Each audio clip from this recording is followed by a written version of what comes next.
Now to India, where workers at a Samsung Electronics factory ended a month-long strike on Tuesday. The strike at the plant in southern state of Tamil Nadu, which produces TVs, refrigerators and washing machines, was one of the country's biggest labor disputes in recent years, casting doubts on Prime Minister Narendra Modi's efforts to lure global companies to India. 삼성 근로자들의 파업으로 한참 시끄러웠던 인도의 삼성 공장에서 일을 하고 있는 한 여성 근로자가 안타까운 마음을 담아 사연 스토리로 사연으로 보내주셨는데요. 도대체 어떤 사연일지 한번 들어보시죠. 안녕하세요. 제 이름은 프리아예요. 뭄바이 외곽의 작은 마을 출신이죠. 제 이야기를 들려드릴게요. 어쩌면 제 경험이 누군가에게 작은 희망이 될 수 있을지도 모르겠네요. 제가 태어난 마을은 정말 작고 가난했어요. 집집마다 전기가 들어온 지 얼마 되지 않았을 정도죠. 어린 시절 저는 매일 아침 일찍 일어나 물을 길어와야 했어요. 그 무거운 물통을 들고 걸어가는 길은 항상 고됐지만 그 길에서 제 꿈을 키웠답니다. 어머니는 제가 5살 때 돌아가셨어요. 아버지 혼자 저를 키우셨죠.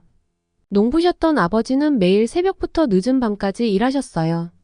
때론 며칠씩 비가 오지 않아 농작물이 말라 죽을까 걱정하시던 모습이 아직도 눈에 선해요. 그런 아버지를 보며 저는 더 나은 삶에 대한 갈망이 커졌어요. 학교에 가는 길은 1시간이나 걸렸어요. 하지만 저는 그 길을 즐겁게 걸었죠. 책을 읽으며 걸어가는 게 일상이었거든요. 선생님들은 제가 공부하는 모습을 보고 놀라셨어요. 프리야, 넌 정말 특별해. 꼭 큰 사람이 될 거야. 그 말씀을 들을 때마다 가슴이 벅차올랐죠. 중학교에 들어갈 때 우리 마을에 처음으로 컴퓨터가 들어왔어요. 학교에 단 한 대뿐이었죠. 처음 그걸 봤을 때의 흥분을 잊을 수가 없어요. 화면을 켜고 끄는 것만으로도 신기했죠. 그때 처음으로 전자공학이라는 단어를 알게 됐어요. 그 순간 제 꿈이 생겼죠. 나도 언젠가 저런 걸 만들 수 있을까? 고등학교 때는 정말 열심히 공부했어요. 밤늦게까지 촛불 아래서 공부하던 날도 많았죠. 때로는 너무 힘들어 포기하고 싶었어요. 하지만 그럴 때마다 아버지의 구분 등이 떠올랐어요. 난 꼭 성공해서 아버지를 행복하게 해드려야 해. 그 생각으로 버텼죠. 드디어 대학교 입학 시험 결과가 나왔어요. 전국 최고의 대학교에서 장학금을 받게 됐다는 소식을 들었을 때 저와 아버지는 서로 부둥켜 안고 울었어요. 그날 밤 아버지는 제게 이렇게 말씀하셨죠. 프리야, 넌 이제 내 인생의 주인공이야. 아버지는 내가 무엇을 하든 응원할 거야. 대학 생활은 정말 신세계였어요. 처음으로 대도시에 와서 살게 됐죠. 처음에는 모든 게 낯설고 두려웠어요. 하지만 점차 적응해갔고 전자공학에 대한 제 열정은 날로 커져갔어요. 밤새워 과제하고 팀 프로젝트로 머리 쥐어뜯던 날들이 지금은 다 좋은 추억이 됐네요. 대학 3학년 때 삼성전자 인도 지사에서 인턴십 기회가 왔어요. 제 인생의 전환점이었죠. 처음으로 실제 기술 개발 현장을 경험했어요. 그곳에서 저는 제 꿈을 더 구체화할 수 있었어요. 나는 꼭 여기서 일하고 싶어. 이곳에서 세상을 바꿀 수 있는 기술을 만들고 싶어. 졸업을 앞두고 취업 준비를 시작했어요. 삼성전자 입사가 제 유일한 목표였죠. 밤낮으로 준비했어요. 면접 준비를 위해 거울 앞에서 연습하던 날들이 아직도 생생해요. 떨리는 마음으로 최종 면접장에 들어섰던 날, 제 인생이 바뀌리라는 걸 직감했어요. 그리고 마침내 꿈에 그리던 합격 통지를 받았어요. 그 순간의 기쁨은 말로 표현할 수 없을 정도였죠. 아버지에게 전화했을 때 아버지의 목소리에서 눈물이 묻어나는 게 느껴졌어요. 내가 자랑스럽구나, 내 딸. 삼성전자 인도지사에 첫 출근하던 날, 제 가슴은 터질 듯이 뛰었어요. 이제 막 시작이라는 걸 알았지만 동시에 이미 큰 꿈을 이뤘다는 느낌도 들었죠. 제게 삼성은 단순한 직장이 아니에요. 더 나은 미래를 향한 희망이자 제 꿈을 실현할 수 있는 곳이죠. 지금도 가끔 우리 마을에 돌아가면 그 좁은 길을 걸으며 생각해요. 꿈을 꾸고 노력하면 뭐든 이룰 수 있구나. 그리고 다짐하죠. 나는 이제 시작이야. 더 큰 꿈을 향해 더 높이 날아오를 거야. 삼성에 입사하고 얼마 지나지 않아 우리 공장에 큰 변화가 찾아왔어요. 회사에서 최첨단 자동화 시스템을 도입한다고 발표한 거예요. 처음 그 소식을 들었을 때 저는 정말 흥분됐어요. 와, 이제 우리 공장이 미래의 공장이 되는 거구나. 라고 생각했죠. 새로운 시스템은 정말 놀라웠어요. 로봇팔이 정확하고 빠르게 제품을 조립하는 모습을 보면 마치 마법을 보는 것 같았어요. 생산 속도는 2배로 늘어났고 불량률은 크게 줄어들었죠. 저는 이런 혁신적인 기술을 직접 보고 배울 수 있다는 게 너무 신났어요. 하지만 모두가 저처럼 생각하는 건 아니었어요. 점점 동료들 사이에서 불안한 목소리가 들리기 시작했죠. 이러다 우리 일자리는 어떻게 되는 거야? 기계가 다 해버리면 우리는 필요 없어지는 건가? 이런 이야기들이 오갔어요. 처음에는 그냥 지나가는 소리려니 했어요. 하지만 시간이 지날수록 분위기가 심각해졌어요. 어느 날 점심시간에 20년 넘게 일하신 라메시 아저씨가 저에게 말을 걸어오셨어요. 프리야, 넌 어떻게 생각하니? 이 자동화 시스템이 들어오면 우리 같은 사람은 어떻게 되는 걸까?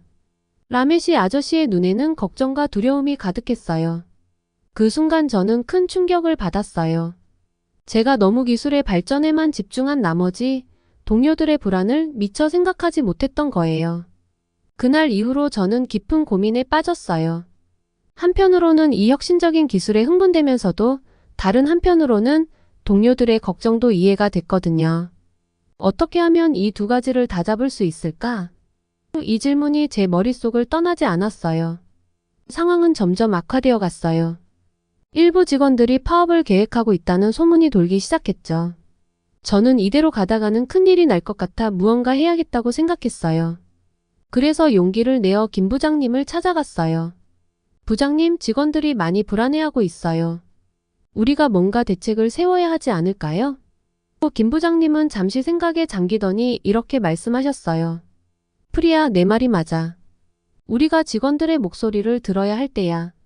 그날 이후로 회사에서는 직원들과의 소통을 위한 여러 가지 노력을 시작했어요.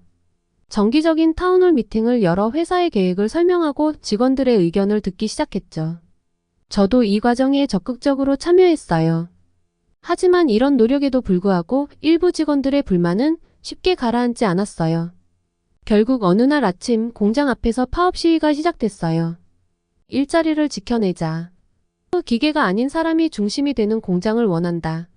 이런 구호들이 공장 앞을 가득 메웠죠. 그 광경을 보면서 저는 정말 마음이 아팠어요. 한편으로는 회사의 발전을 위해 필요한 혁신이라고 생각하면서도 다른 한편으로는 동료들의 불안과 두려움을 이해할 수 있었거든요. 파업이 시작된 그날 공장 전체가 마비됐어요.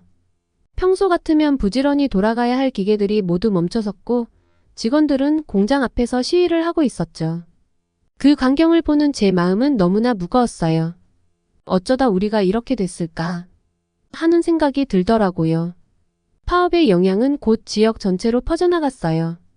우리 공장에 납품하던 중소기업들이 주문을 받지 못해 어려움을 겪기 시작했고 직원들의 가족들도 생활고를 호소하기 시작했죠. 마을 전체가 무거운 분위기에 휩싸였어요. 그런 와중에 더 큰 시련이 찾아왔어요. 어느 날 저녁 아버지께서 갑자기 쓰러지신 거예요. 급히 병원으로 모셨는데 의사 선생님 말씀이 심장병이라고 하시더라고요. 그 순간 제 세상이 무너지는 것 같았어요. 병원비가 만만치 않았어요. 저축해둔 돈으로는 턱없이 부족했죠. 회사도 파업 중이라 월급을 받지 못하는 상황이었고요. 밤마다 병원 의자에 앉아 아버지를 간호하면서 어떻게 이 상황을 헤쳐나가야 할지 눈물만 흘렀어요. 그러던 어느 날 김 부장님이 병원을 찾아오셨어요. 프리야, 괜찮니? 내 아버지 상태가 어떠시니? 김 부장님의 따뜻한 목소리에 저는 그만 눈물을 터뜨리고 말았어요. 모든 걸 털어놓았죠. 아버지의 병환, 감당하기 힘든 병원비, 그리고 공장의 파업 상황까지. 김 부장님은 제 이야기를 끝까지 들어주셨어요. 그리고는 이렇게 말씀하셨죠. 프리야, 넌 혼자가 아니야. 우리가 도와줄게. 그 말씀과 함께 김 부장님은 회사의 직원 돌봄 기금을 통해 아버지의 병원비를 지원해주겠다고 하셨어요. 그 순간 저는 말로 표현할 수 없는 감사함을 느꼈어요. 제가 어려움에 처했을 때 손을 내밀어준 김 부장님의 따뜻한 마음에 큰 위로를 받았죠. 동시에 이런 생각이 들었어요. 나도 누군가에게 도움이 되는 사람이 되고 싶다. 그날 이후로 저는 새로운 결심을 했어요. 단순히 제 문제를 해결하는 것에 그치지 않고 지금의 파업 상황을 해결하는 데 도움이 되고 싶었죠. 그래서 용기를 내어 김 부장님께 제안을 했어요. 제가 파업 중인 동료들과 회사 측의 중재자 역할을 해보고 싶습니다. 김 부장님은 잠시 생각에 잠기더니 이렇게 말씀하셨어요. 프리야, 그건 쉽지 않은 일이야. 하지만 내가 정말 그러고 싶다면 회사에서 전적으로 지원하마. 그 말씀에 저는 큰 용기를 얻었어요. 다음 날부터 저는 양측을 오가며 대화를 시도했어요. 파업 중인 동료들을 만나 그들의 불만과 요구사항을 자세히 들었고 회사 측의 입장도 정확히 파악했죠. 처음에는 양측 모두 경계하는 눈치였어요. 하지만 제가 진심으로 문제를 해결하려 노력한다는 걸 알아주셨는지 점점 마음을 열어주셨어요. 가장 어려웠던 건 서로의 입장 차이를 좁히는 일이었어요. 동료들은 일자리 보장과 임금 인상을 원했고 회사는 경쟁력 강화를 위해 자동화가 불가피하다고 했죠. 밤을 새워가며 양측의 요구사항을 조율하고 타협점을 찾아 나갔어요. 회사는 이를 통해 직원들의 재교육을 약속했고 동료들은 새로운 기술을 배울 수 있다는 점에 긍정적인 반응을 보였죠. 협상은 쉽지 않았어요. 때로는 합의점을 찾지 못해 좌절하기도 했고 양측의 갈등이 격화될 때면 제가 감당하기 힘들 만큼 스트레스를 받기도 했죠. 하지만 포기하지 않았어요. 매일 밤 아버지의 병실에 들러 힘을 얻었고 김 부장님의 격려에 용기를 냈어요. 회사는 미래기술 아카데미를 통한 재교육을 약속했고 자동화로 인한 인력 감축을 최소화하기로 했어요. 하지만 파업이 계속되면서 공장 전체가 마비되고 지역 경제도 큰 타격을 입었어요. 이대로는 안 된다는 생각이 들었죠. 저는 밤낮으로 고민했어요. 어떻게 하면 회사와 직원들 모두가 윈윈할 수 있을까?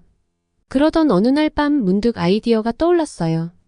자동화로 인해 줄어드는 일자리 대신 직원들에게 새로운 기술을 가르치면 어떨까?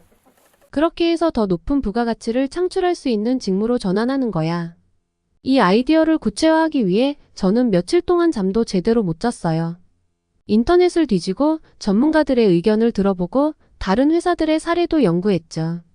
그리고 마침내 미래기술 아카데미 프로그램을 구상해냈어요. 이 프로그램의 핵심은 직원들에게 인공지능, 빅데이터, 사물인터넷 등 4차 산업혁명 시대의 핵심 기술들을 가르치는 거예요. 그리고 이를 통해 단순 생산직에서 고급 기술직으로 전환할 수 있도록 돕는 거죠. 제안서를 작성하고 나서 저는 떨리는 마음으로 김 부장님을 찾아갔어요. 부장님, 제가 새로운 아이디어를 생각해봤어요. 한번 들어보시겠어요? 김 부장님은 흔쾌히 동의하셨고 제 설명을 끝까지 경청해 주셨어요. 제안을 다 들으신 김 부장님은 잠시 침묵하셨어요. 그러더니 이렇게 말씀하셨죠. 프리야, 정말 훌륭한 아이디어야. 이걸 좀 더 구체화해서 경영진에게 제안해보자. 그 말씀에 저는 정말 힘이 났어요. 하지만 이게 끝이 아니었어요. 이제 노조와 직원들을 설득해야 했죠. 처음에는 많은 분들이 의심의 눈초리를 보냈어요. 그게 정말 가능할까? 회사가 정말 그렇게 해줄까? 이런 질문들이 쏟아졌죠. 저는 포기하지 않고 계속해서 대화를 이어갔어요. 직원들의 걱정과 두려움에 귀 기울이고 그들의 의견을 반영해 프로그램을 계속 수정하고 보완했죠. 밤늦게까지 이어지는 토론도 마다하지 않았어요. 그렇게 2주간의 시간이 흘렀고 마침내 미래기술 아카데미 프로그램이 완성됐어요. 이 프로그램은 크게 3단계로 구성됐어요. 첫째, 기초교육 단계예요. 모든 직원들이 4차 산업혁명의 핵심 기술들에 대해 기본적인 이해를 할 수 있도록 돕는 거죠. 둘째, 심화교육 단계예요. 각자의 적성과 희망에 따라 특정 분야를 선택해 전문적인 교육을 받는 거예요. 인공지능 프로그래밍, 빅데이터 분석, 사물인터넷 설계 등 다양한 과정을 준비했죠. 셋째, 실무 적용 단계예요. 배운 기술을 실제 업무에 적용해보는 거예요. 이 과정에서 회사의 실제 프로젝트에 참여할 기회도 제공하기로 했죠. 이 프로그램을 경영진과 노조에 동시에 제안했어요.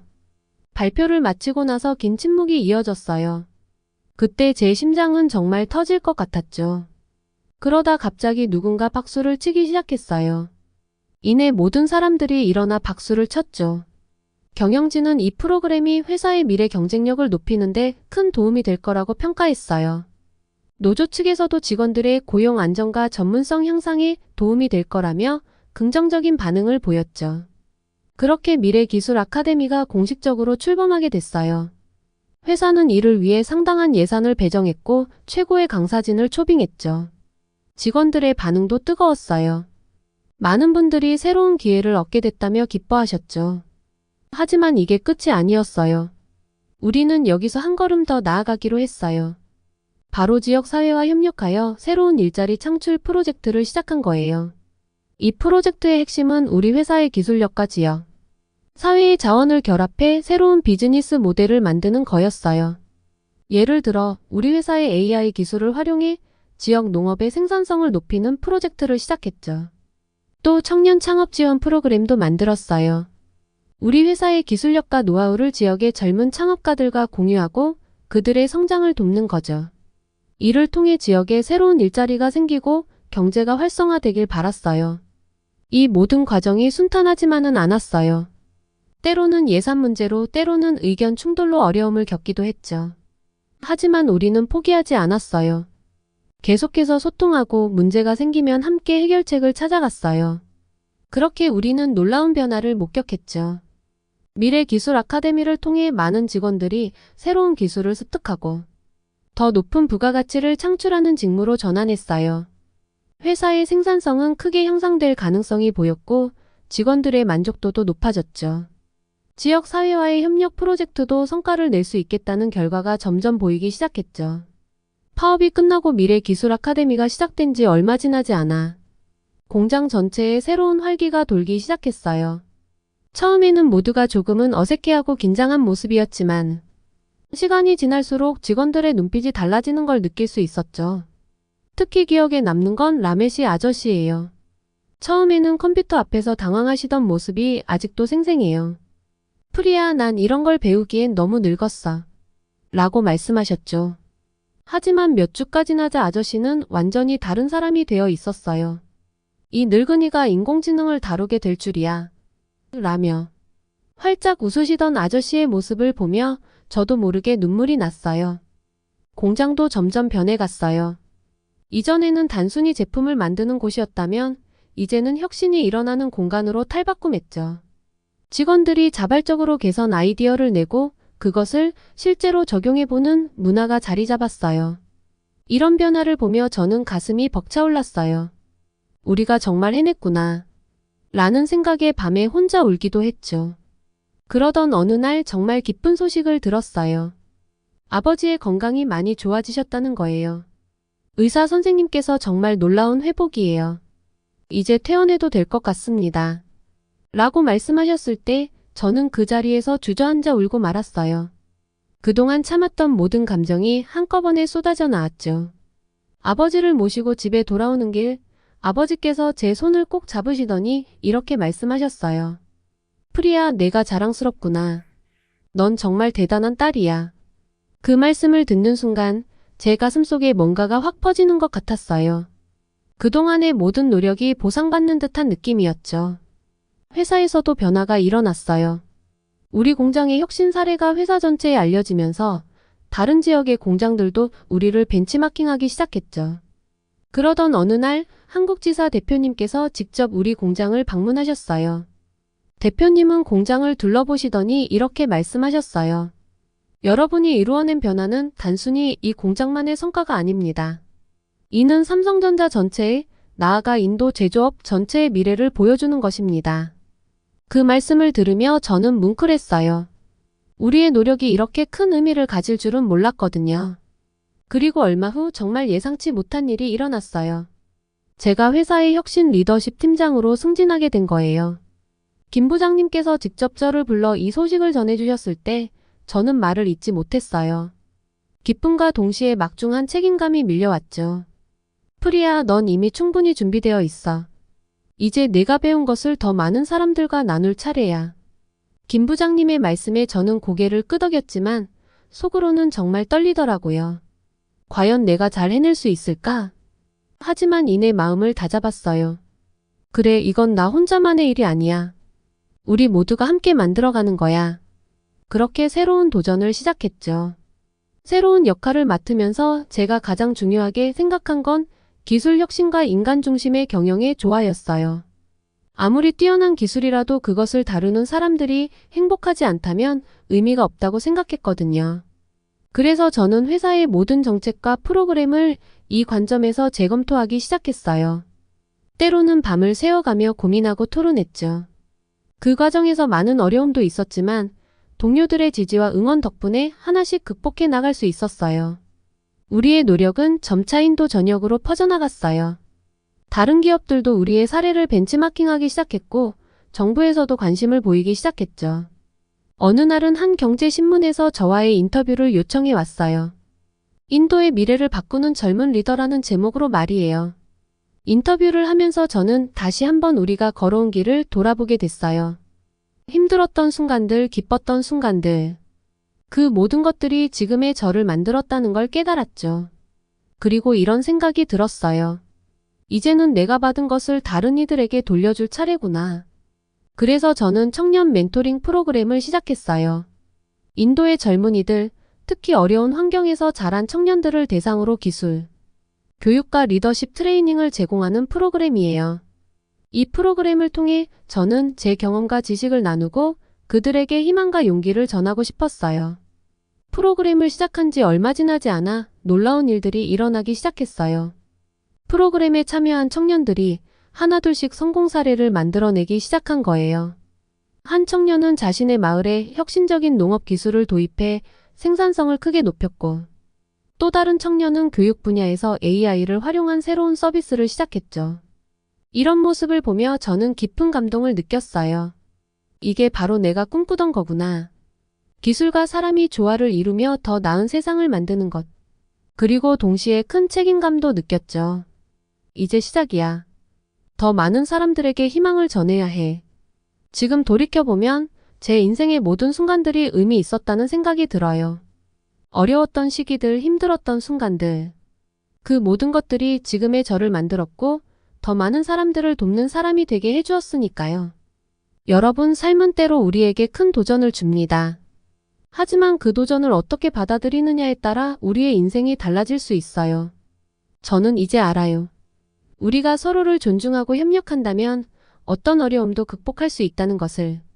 그리고 그 과정에서 우리는 더 나은 사람으로, 더 나은 사회로 성장할 수 있다는 것을요.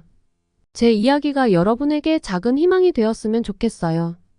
여러분도 각자의 자리에서 변화를 만들어갈 수 있어요.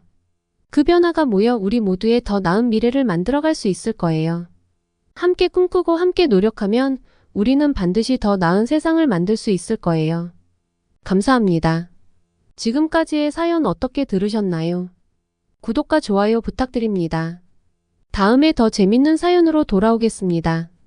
감사합니다.